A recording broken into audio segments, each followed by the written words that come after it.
Hi, my name is Phil Anderson, and I'm running for United States Senate to represent Wisconsin. If you've been paying attention to my campaign so far, you know that one of the most important issues to me is war, and that we're committing too much war. We're in too many wars. We're in a constant state of warfare in this country, which is immoral and drains the life out of our country in various ways, not only economically, but sends our loved ones overseas to kill other people's loved ones. Our folks come back, if not dead, they come back sick, depressed, and then they're deprived of adequate care and benefits from the VA. All that being said, I've posted a lot of stuff about being anti-war recently in press releases and on my social media. And the reason I'm talking about it tonight is that somebody online today had the audacity, somebody who actually claims to be a libertarian, had the audacity to claim that since I'm anti-war, I'm anti-veteran. And let me tell you, nothing could be further from the truth. First of all, I am a veteran.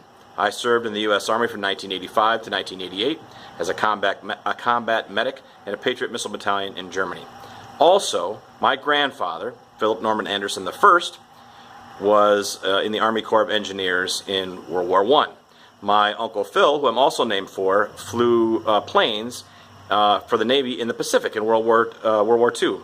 I have relatives who were in the Korean War. I have two brother-in-laws who served in Vietnam, another brother-in-law who's been an Army drill sergeant who served in the reserves for a very long time. My brother served, two other cousins served, and my wife's favorite cousin served in the U.S. Marines in Afghanistan and is finally home from that tour of duty.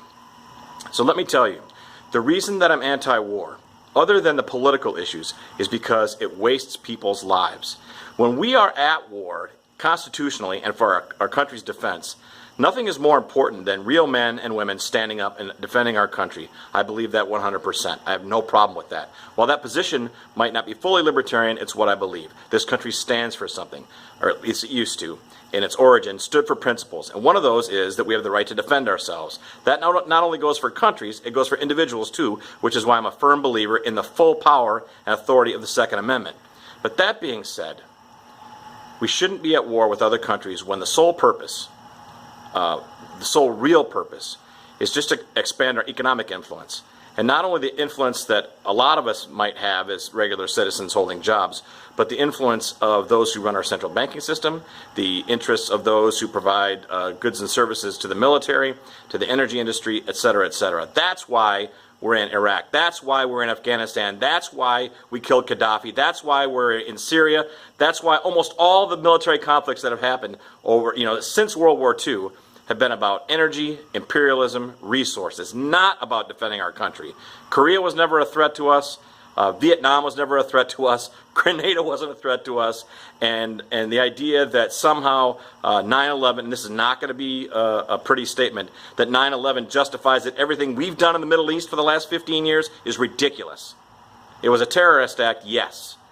But we have killed 10, 50, 100 times more people over there and wreaked more havoc in the Middle East over the last 100 years than 9/11 could come close to approaching. It's ridiculous. Furthermore, our foreign policy and our constant warfare in the Middle East has terrorized civilians, innocents, into becoming members of ISIS and becoming sympathetic to ISIS.